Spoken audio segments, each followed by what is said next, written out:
दोस्तों आज मैं आपको बताने वाला हूँ 5 ऐसे आविष्कार जो अगर विलुप्त नहीं हुए होते तो दुनिया बदल कर रख देते। तो चलिए जानते हैं वो कौन कौन से आविष्कार हैं, उनके बारे में क्या खास बात है, इनकी हर डिटेल पर एक छोटी सी बात करते हैं। तो चलिए दोस्तों वीडियो को शुरू करते हैं। दोस्तों आज के ज्ञान और तकनीक की वजह से दुनिया को एक नई शक्ल मिल चुकी है, फिर चाहे वो मोबाइल फोन हो या फिर मंगल मिशन। ये सब जो संभव हो सका है इसके पीछे सिर्फ विज्ञान का हाथ है। विज्ञान में हमने तो वैसे काफी सफलता हासिल कर ली है, लेकिन इस सफलता को चुनौती देने वाले कुछ ऐसे पुराने आविष्कार भी हैं जो अगर आज होते तो दुनिया की सूरत कुछ और ही होती। इन आविष्कारों में इतनी ताकत थी कि ये एक साथ पूरी दुनिया में असर दिखा सकते थे। इस वीडियो का मकसद है हम आज आपको ऐसे आविष्कारों के बारे में बता सकें जिसके आज होने से दुनिया कुछ और ही होती। दोस्तों सबसे पहले है डेथ रे।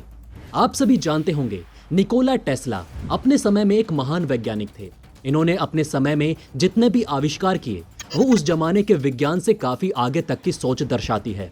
निकोला टेस्ला ने ऐसे कई आविष्कार किए थे जो आज तक मानव जाति के लिए काफी उपयोगी साबित हो रहे हैं। लेकिन हम आपको ये भी बता दें कि कुछ आविष्कार ऐसे भी थे जो उनकी मौत के साथ ही दफन हो गए। उनके आविष्कारों में से एक ये भी था कि 1930 में निकोला टेस्ला द्वारा पार्टिकल बीम का आविष्कार किया गया, जिसे उस समय डेथ रे के नाम से जाना जाता था। ये डेथ रे की सबसे खास बात ये थी कि ये मीलों दूर से बड़े बड़े एयरक्राफ्ट को खत्म कर सकता था। इस आविष्कार के बारे में यहाँ तक कहा गया कि इस आविष्कार का इस्तेमाल अगर कोई देश युद्ध के दौरान करता तो वो कोई भी युद्ध बड़ी आसानी से जीत सकता था। निकोला टेस्ला इस आविष्कार को पूरा नहीं कर पाए क्योंकि इसको बनाने के लिए जितने पैसों की जरूरत थी वो उनके पास नहीं थे।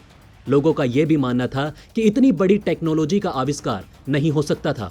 यही वजह है कि किसी भी देश ने उनके आविष्कार पर पैसे नहीं लगाए। इसका नतीजा ये हुआ कि डेथ रे निकोला टेस्ला के साथ ही दफन हो गया। दोस्तों अब बात करते हैं कि ये हथियार बन जाता और इसका इस्तेमाल होता तो क्या होता। दोस्तों इससे जो सबसे पहला असर पड़ता वो कोई भी जंग को आसानी से रोका जा सकता था। कोई भी देश ये नहीं चाहता कि वो खुद मौत के मुंह में जाकर तबाह हो।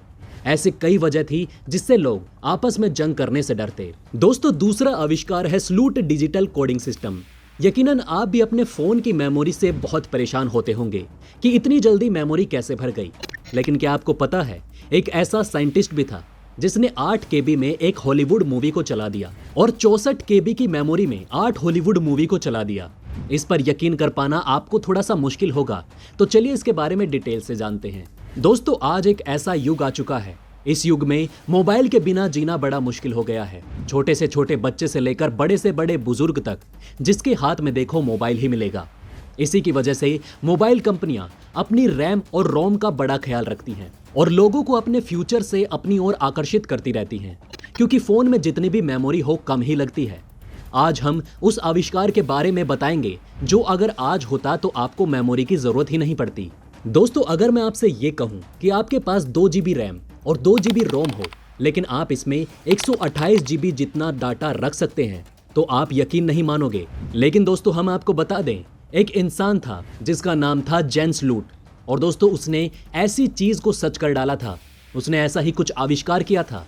जेन्स लूट एक इलेक्ट्रॉनिक टेक्नीशियन था जिसने एक ऐसी डाटा करप्शन टेक्निक का निर्माण किया जिसमें केवल 8 KB में पूरी हॉलीवुड मूवी रखी जा सकती थी। ऐसा कर पाना थोड़ा यकीन से परे है, लेकिन उन्होंने उस समय ऐसा करके दिखाया। इस टेक्निक का नाम उन्होंने दिया स्लूट डिजिटल कोडिंग सिस्टम। जेन्स लूट ने पहली बार इस टेक्निक का प्रदर्शन इलेक्ट्रिक कंपनी फिलिप्स के एक एग्जीक्यूटिव के सामने पेश किया था। इस प्रदर्शन में उन्होंने 64 KB में हॉलीवुड की 8 फिल्में चलाकर दिखाई। जेन अपनी टेक्निक का सीक्रेट कोड फिलिप कंपनी को दे पाते उससे पहले ही 11 जुलाई 1999 को उनकी रहस्यमयी तरीके से मौत हो गई। साथ ही जिस ड्राइव में ये फाइल सेव किया गया था वो भी राज बनकर रह गई। अगर आज जेन जिंदा होते तो उनकी ये टेक्निक फिलिप के पास पहुंच गई होती तो आज हमें मेमोरी के लिए परेशान नहीं होना पड़ता। वहीं दोस्तों तीसरा आविष्कार है स्टारलाइट। दोस्तों ऐसा आविष्कार सच में काबिले तारीफ है। 1970 और 1980 के बीच के समय में जब एक ब्रिटिश इन्वेंटर मैरिस वार्ड एक ऐसा पदार्थ बना चुके थे जो अधिक से अधिक टेम्परेचर को झेल लेता था। मैरिस ने अपने पदार्थ का नाम स्टारलाइट रखा था। जब एक TV channel science and technology में मैरिस अपने पदार्थ की क्षमता दिखाते हुए बता रहे थे कि यह पदार्थ 10,000 डिग्री तक के तापमान को सहन कर सकता है, मैरिस वार्ड का यह भी मानना था कि यह न्यूक्लियर ब्लास्ट का तापमान भी आसानी से झेल सकता है। उन्होंने बताया कि अंडे को स्टारलाइट में लपेटकर अगर जलाया जाए फिर भी अंडा बिल्कुल सुरक्षित रहेगा। इनके इस पदार्थ पर नासा ने भी एक्सपेरिमेंट करने की बात कही, लेकिन मॉरिस ने अपने आविष्कार को बनाने का तरीका गुप्त रखा और मई 2011 में उनकी मौत के साथ ये आविष्कार भी पूरे तरीके से खत्म हो गया।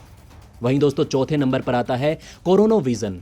दोस्तों इसको एक तरह से मिनी टाइम मशीन बोलना गलत नहीं होगा, क्योंकि इसका काम ही कुछ ऐसा था, जो काम टाइम मशीन कर सकती थी वो काम ये भी कर सकती थी, लेकिन अपने वक्त के हिसाब से बहुत बेहतरीन। यही वजह रही कि इसको आखिरी वक्त में मिटा दिया गया। तो चलिए बताते हैं आपको आखिर ये क्या चीज थी।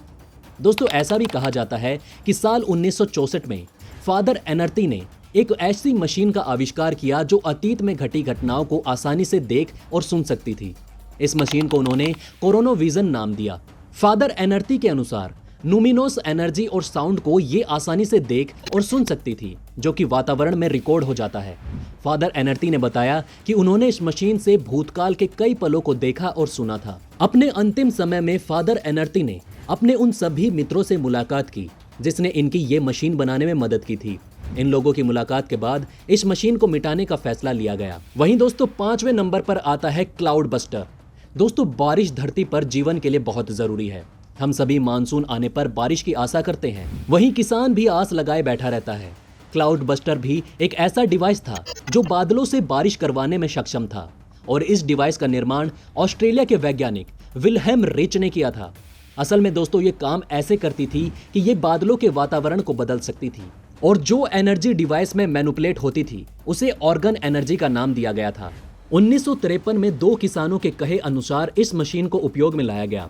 जितनी जानकारी मिलती है उसके अनुसार क्लाउड बस्टर का पहली बार इस्तेमाल 6 जुलाई 1953 में किया गया था। इस मशीन का इस्तेमाल सुबह के समय किया गया और शाम के समय बारिश हो गई। वहीं यह भी मिलता है कि 1953 के बाद उन्होंने इस डिवाइस का दोबारा इस्तेमाल कभी नहीं किया। इसके पीछे की वजह यह थी कि इस मशीन को और आविष्कार को गैर कानूनी करार दे दिया गया।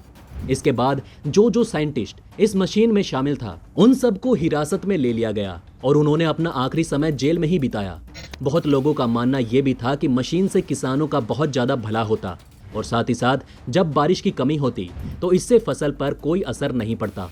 इस मशीन की सहायता से हम बारिश करवा सकते थे। आज भी विल्हेम रिच के आविष्कारों के अवशेष को माइंड संग्रहालय में देखा जा सकता है।